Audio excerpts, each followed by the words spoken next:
The government ruined me. They came here prepared to smash the door down and throw in stun and flash grenades. That was the plan. This is Canada? You know, this is not the Canada I know. The 7 million firearms owners of this country have ceased to trust its government. What's at stake is a freedom. It's a freedom. It's life. Shooters and sportsmen, collectors and businessmen, sacrificed on the altar of politics, singled out and persecuted by government forces determined to enforce their own agenda, a Canada where only the police and military have guns. They want every firearm seized in this country. That's the long-term agenda. Once a populace doesn't have the ability to defend itself, it's no longer a governed nation, it's a ruled nation. The debate is settled. The debate is over. Gun control will be implemented on December 1st. Gun control in the form of Bill C-68, demanding all gun owners register their shotguns and rifles. Right now, if you don't have a firearms license to possess the firearms you already own, by January 1st, 2001, you'll be an instant criminal. If you don't have your long guns registered by 2003, you'll be an instant criminal. Plus, 58% of the handguns registered since 1935 are now banned and must be turned in for destruction by December 1st. If not, the government now has their name and will come and get both them and their guns. They've already made up the lists. They've given them out to the local police. Why treat me, someone who hasn't done anything wrong, as though I am a criminal? And that's how I feel. Gun owners finally realizing a threat they refused to imagine, now rallying to repeal to stop the creeping but steady erosion of their freedom. Bill C-68 is nothing more than a move to take away our firearms. We were suckers. We sat here and trusted them. And when they took away the Benellis, and that nobody in the handgun community ever believed that they would come after short-barrel handguns. And then when they took away the short-barreled handguns, no one in the hunting community believed they would come after semi-auto rifles. The goal of the present law, which has been referred to as C-68, which is now the Firearms Act in Canada, is to break the back of the shooting community.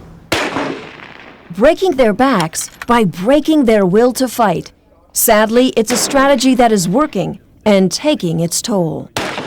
I've got a lot of friends that are dumping everything they own. They just feel, with all the regulations and costs involved, that it's not worth their time and aggravation anymore. Giving up and getting out, gun collectors are now surrendering a cherished right and a family heritage to what they call a democratic dictatorship. I've had Polish people say that I came to Canada because it was free. And they say, look at it, it's not free anymore. We got a government that's climbing all over us. Are they going to walk up to the door tomorrow and say, hey, we're here to take this, this, and this, hand them over? And that just really tears me up. Now there's a shooter. But gun collectors are not alone in their anger. Gun shop owners like John Parocchio are being forced to give up their livelihood, driven out by Bill C-68. We are now at somewhere in the neighborhood of 875 or so dealerships from 6,000. You're looking at a $6 billion industry that has been annihilated by ignorant politicians and absolutely pathetic firearms legislation that is no benefit to anybody. Come on now. A bitterness that runs deep and battle lines that reach far into the countryside. They're going to make it so that some of the ranchers and farmers in the area can't protect their own property. It's a freedom farmers and gun owners are not willing to forfeit. Instead, thousands are simply refusing to comply. They'll hide the guns. They'll bury them into wherever. They'll hide them in barns. They'll hire them in grain sheds. But they won't turn in their guns. Citizens defying the law because they no longer trust the government that passed it or the police now ordered to enforce it. As a police officer, my primary focus is to be in harmony with the public. And this law puts me at disharmony with the general public. Brian, you're under arrest. Put your hands behind your back. Constable Murray Grismer, a 13-year police veteran, calls C-68 a financial, unenforceable fraud, knowing the $200 million spent so far will take beat cops off the street, but it will never take guns away from criminals. I don't believe for 1 minute that our criminals will go and register their guns, and the guns will still be out on the street.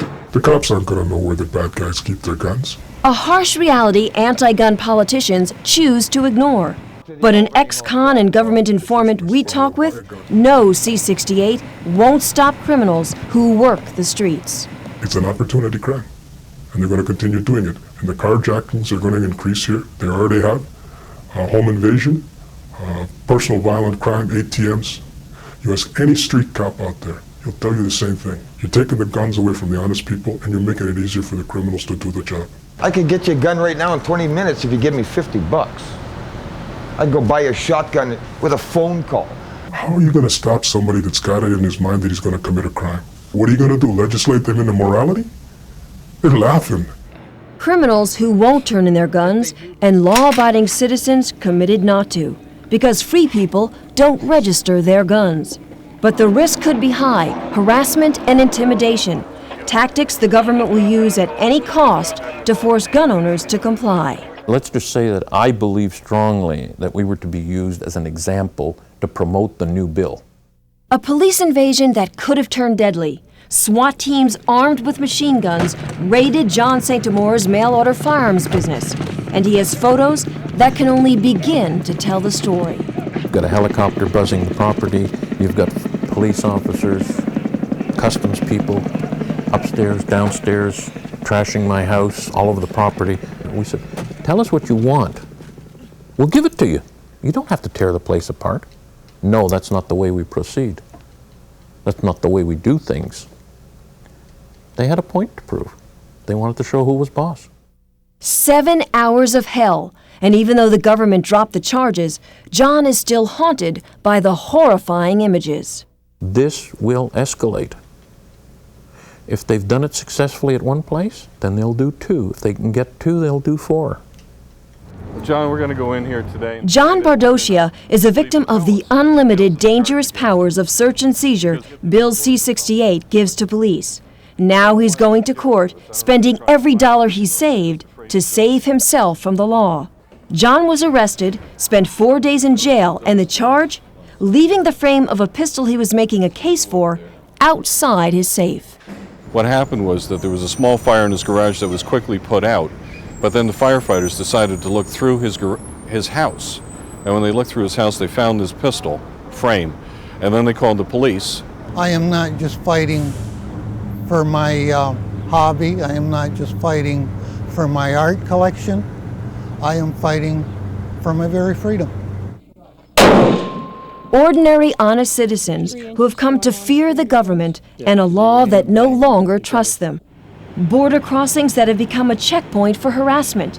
A return trip from a gun show can turn into hours of search and interrogation by Canada Customs agents. They told us that they were down there taking pictures of the license plates of the cars and monitoring us, law-abiding citizens doing nothing wrong while we're in the States. And if they're doing this, what else are they doing?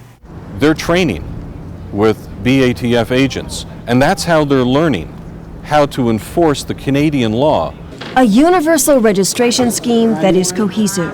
And Canadian gun owners believe they stand as living proof that registration is not the end. It's just the beginning of the end.